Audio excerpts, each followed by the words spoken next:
you've just seen the level of interest, there's been social proof at the open home. In order to buy it, you'd have to be closer to the top. So I think as a buyer straight away, you end up getting maybe disadvantaged when you make an offer.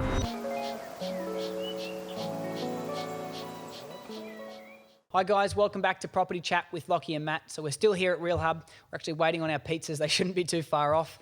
Lachy, today we wanted to talk about making offers and some of the things you can do as a buyer to really put yourself in a great position moving forward with properties when making an offer. So some of the considerations, like we talked about off air, would be, or actually even in our last episode, whether it would be conditional or an unconditional offer, and some of the other things to consider. So why don't you start us off with some of the things that a buyer can do to put themselves in a position of power when making an offer? Yeah, I think one of the key things that buyers do, and it's understandable, is they get overexcited and they make an offer before they're ready. And it's almost like a wasted offer. You know, the best offer is one where you are absolutely in a position to execute that offer.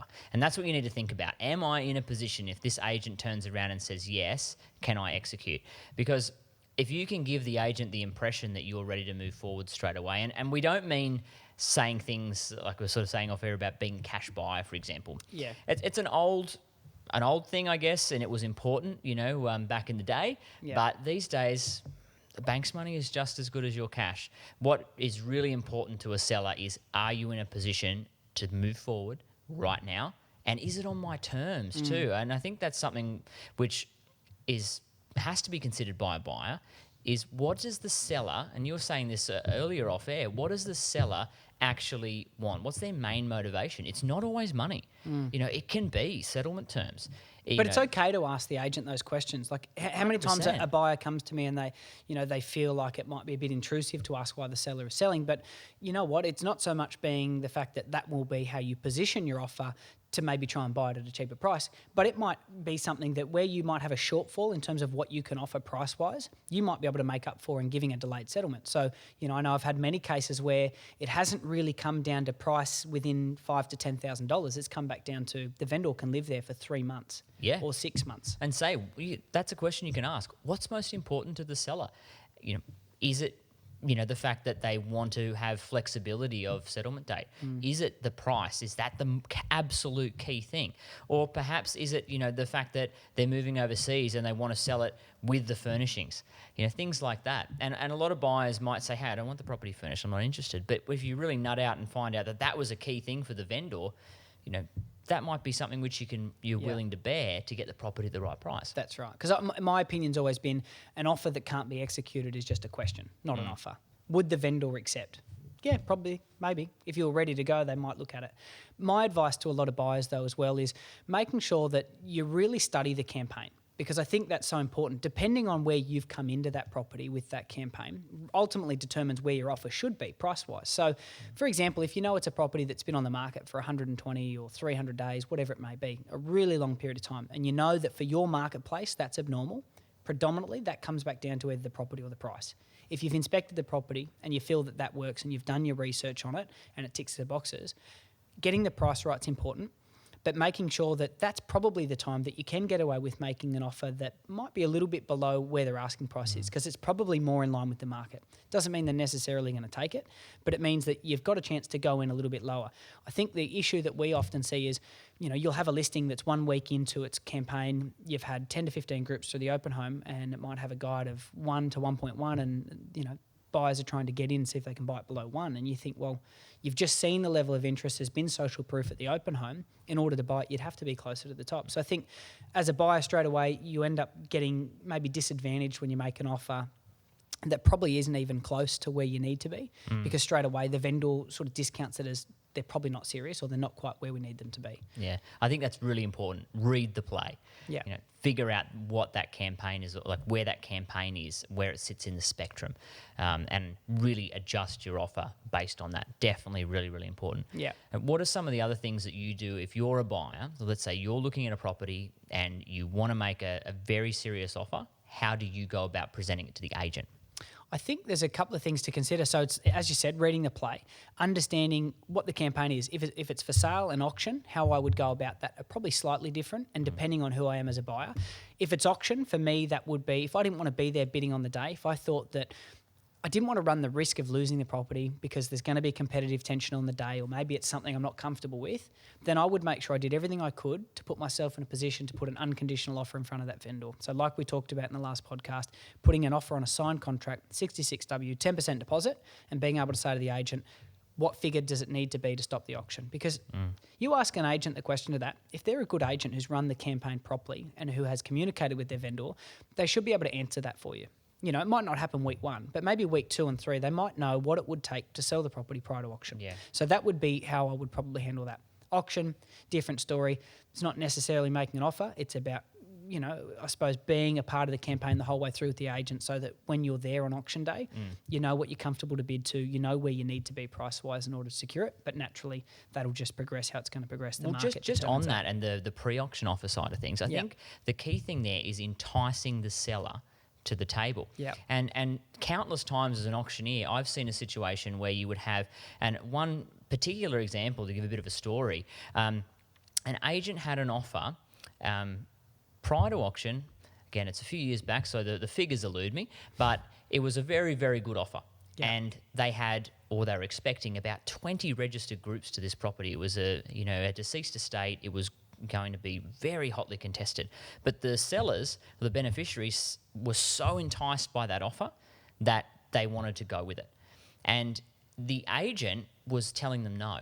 They didn't want them to take it. They thought there was going to be, and rightly so, be a better result at the auction. But that buyer had made such a compelling offer that the vendor was almost overriding the advice given to them. And that is a real possibility. In the end, we managed to talk that vendor around. The property went to auction. It sold for considerably higher, way above. But that buyer was so close to being able to secure that property. I'm talking like 300-400 under what it ended up selling for. 300,000-400,000. Like, that is huge. Yeah, it's massive. So if you can entice a seller to the table with a good offer pre-auction, you could, even though it might seem like a high offer at the time, end up securing it for a lot less than what it would have gone for at auction. Yeah, exactly. And then I think, you know, for the for sale method, or, you know, obviously the other side of that might be more so for me, again, reading the play and knowing, okay, if it's something that's had a guide price within 10%, how long's it been on the market? What are the interest levels been like at the open homes? Because, you know, if I'm a buyer, I'm attending every single inspection just to make sure that the social proof that the agent's telling me is there is actually there. And if it's one that you think, you know what, you really don't want to miss out on it, making sure that you might want to put your feelers out. I know a lot of people like to start at the bottom of a price guide and put an offer in to sort of see what's there. I often think that the buyers who come in somewhere in the middle as a starting point, just to try and put that out to the agent, it shows the vendor that you're trying to negotiate in really good faith, and it generally, in my experience, has been looked upon favourably, and then it allows the vendor to want to come back to the table. So I think that's a good way to do it. Well, I often ask people, have they sold a car recently?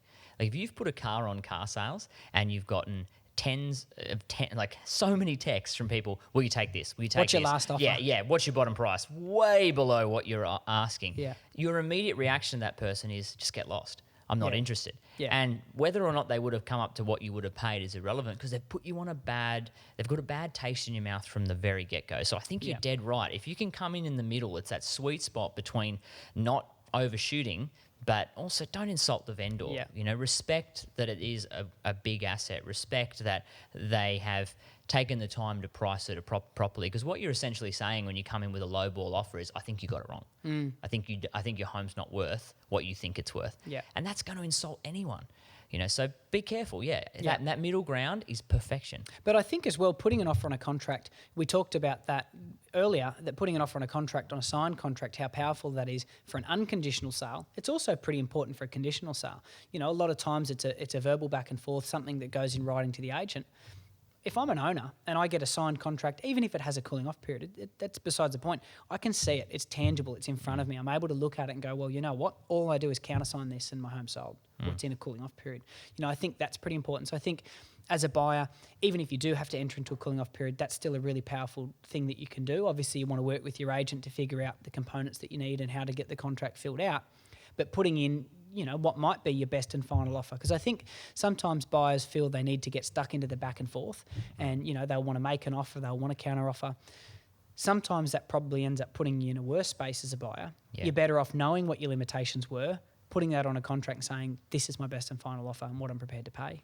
Well, you say that about sort of, going into a bit of a back and forth. And I think if we look at, say, compare the Australian real estate method with, say, the US, where there's a buyer's representative and a seller's representative. We talked with Simon Cohen the other week about buyer's agents, but that's a minority here in this country of people being represented by buyer's agents still. It may change, but at this point, predominantly the agent is dealing as the intermediary between the vendor and the buyer. So you need to understand as a buyer that you need to, I guess, the agent needs to be on your side somewhat. Yeah. They're not your enemy. They need to actually, in fact, what it's called in Canada and the US, they call it a limited dual agency, where an agent has to actually sign that they won't reveal the vendor's bottom price, nor will they reveal the buyer's top price. It's very rare that an agent will represent both.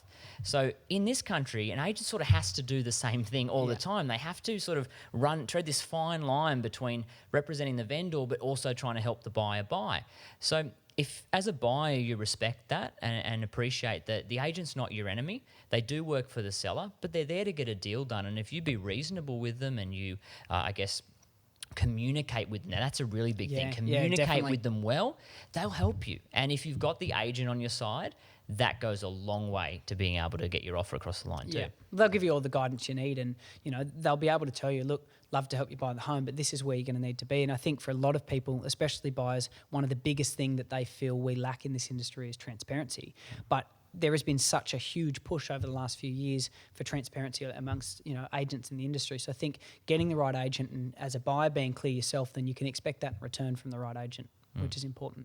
So guys, thanks again for tuning in. We hope that's given you some insight on how to best place an offer on a property. If we can help you any further, as always, reach out to Lachy or myself. But otherwise, stay tuned, like and subscribe to stay up to date with the rest.